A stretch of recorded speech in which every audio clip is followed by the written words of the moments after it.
Et après, il y aura toute l'étape pour le son qui est aussi importante, le chevalet, le réglage final avant que l'instrument soit joué.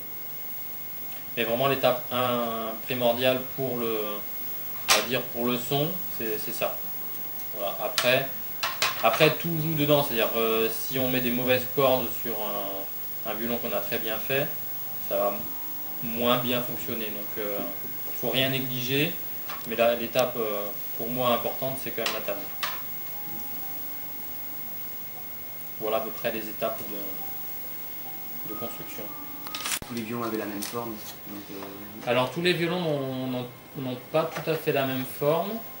En fait, il y a eu ce qu'on appelle le patron, donc la forme, la silhouette en fait de l'instrument.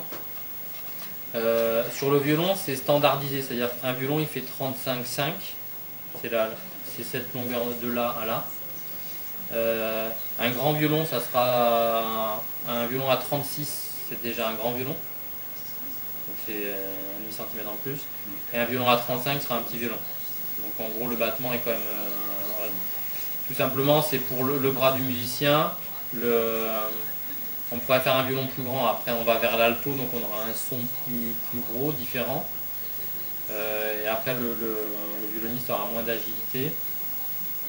Et après par contre les largeurs peuvent être un peu différentes.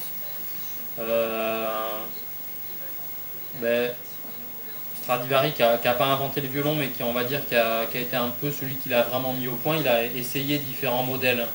Il a fait ce qu'on appelait des longuets, donc des violons qui étaient assez étroits et plutôt longs. Après, il a essayé des modèles plus en trapèze. Voilà, il a essayé pour arriver à une forme,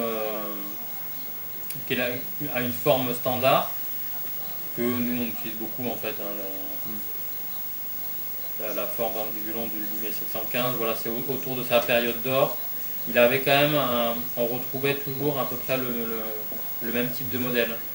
Et son grand contemporain qui était Guarneri, il avait un style qui était très différent au niveau du travail, mais si on pose leurs deux modèles les uns sur les autres, ils sont quasiment identiques. C'est-à-dire, il n'y a quasiment rien qui varie. En fait, c'est dans l'étape où on met ces parties-là, on peut changer en fait complètement la silhouette de l'instrument. Mais la caisse générale reste exactement la même.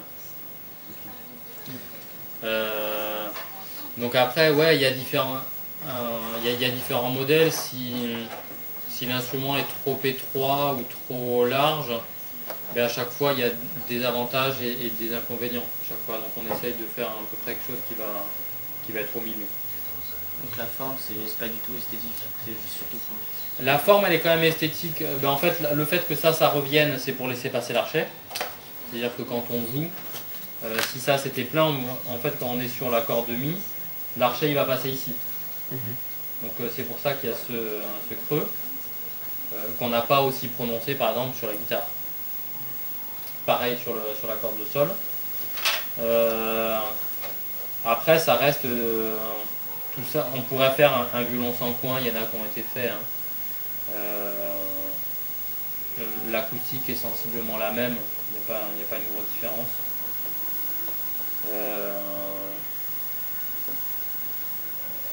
Mais disons que si... Après, il y a quand même quelque chose d'esthétique, c'est-à-dire on pourrait faire cette partie-là en haut aussi large, si on voulait.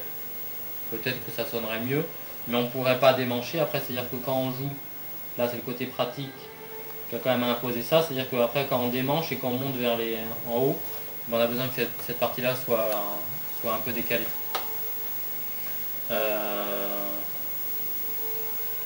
Mais c'est aussi esthétique, c'est-à-dire que le fait que ça soit plus petit, il y a des proportions qui sont respectées. On retrouve beaucoup le nombre d'or, par exemple entre cette proportion-là et cette proportion-là, on trouve souvent le nombre d'or, qui était un peu des références quand même à l'époque. Et si on faisait cette partie-là aussi large, on aurait l'impression que le violon il aura un côté comme s'il avait une grosse tête.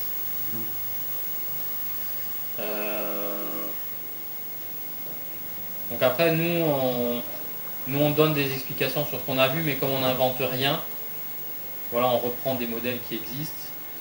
On essaye, on va dire, de les personnaliser, mais un luthier moderne, il a en violon, alto, violoncelle, il a pas inventé grand chose, quoi. Nous on se contente de reprendre des modèles qui fonctionnent bien en fait. Des modèles qui, avec 300 ans de recul ou 400, on se rend compte que voilà, tel instrument, il a telle proportion et il fonctionne bien. En tout cas, on voulait vous remercier. Hein. Non, mais de rien, c'est toujours avec... quand les gens sont motivés, c'est toujours avec plaisir.